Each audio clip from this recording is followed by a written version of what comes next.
আসসালামু আলাইকুম রহমতুল্লাহ। রাসূল করিম সাল্লাল্লাহু আলাইহি সাল্লাম বলেছেন, ইন্না লিল্লাহি মিয়া রহমা, নিশ্চয় আল্লাহ সুবহানাহু ওয়া তাআলার নিকটে 100টি ভালোবাসা, 100টি রহমত, 100টি অনুগ্রহ, 100টি মায়া।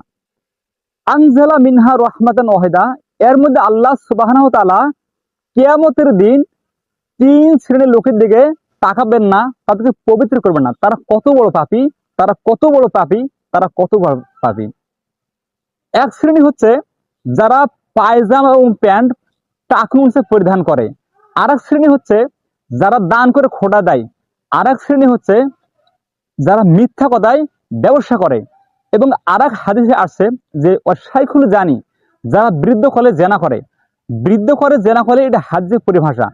অর্থাৎ বৃদ্ধ কলে জেনা বলতে আমরা বুঝি শুধু বৃদ্ধ কলে জেনা করে মানে সমস্যা। আসলে জেনা সবসময়ের জন্য হারাম, আর এগুলো মানে বেশি আমাদের লাগে আরাম। আসসালামু আলাইকুম রহমতুল্লাহ।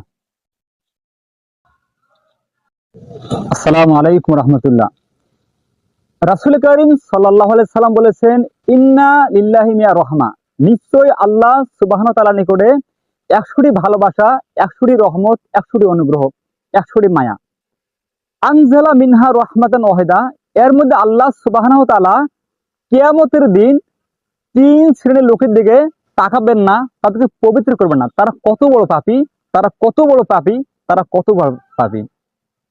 এক শ্রেণী হচ্ছে যারা পায়জামা এবং প্যান্ট টাকনু নিচে পরিধান করে। আর এক শ্রেণী হচ্ছে যারা দান করে খোঁটা দেয়। আর এক শ্রেণী হচ্ছে যারা মিথ্যা কথায় ব্যবসা করে। এবং আর এক হাদিসে আসছে যে অশাইখুল জানি, যারা বৃদ্ধ কলে জেনা করে। বৃদ্ধ করে জেনা করে, এটা হাদিসের পরিভাষা। অর্থাৎ বৃদ্ধ কলে জেনা বলতে আমরা বুঝি শুধু বৃদ্ধ কলে জেনা করে মানে সমস্যা। আসলে জেনা সবসময়ের জন্য হারাম, আর এগুলো মানে বেশি আমাদের লাগে আরাম। আসসালামু আলাইকুম রহমতুল্লাহ।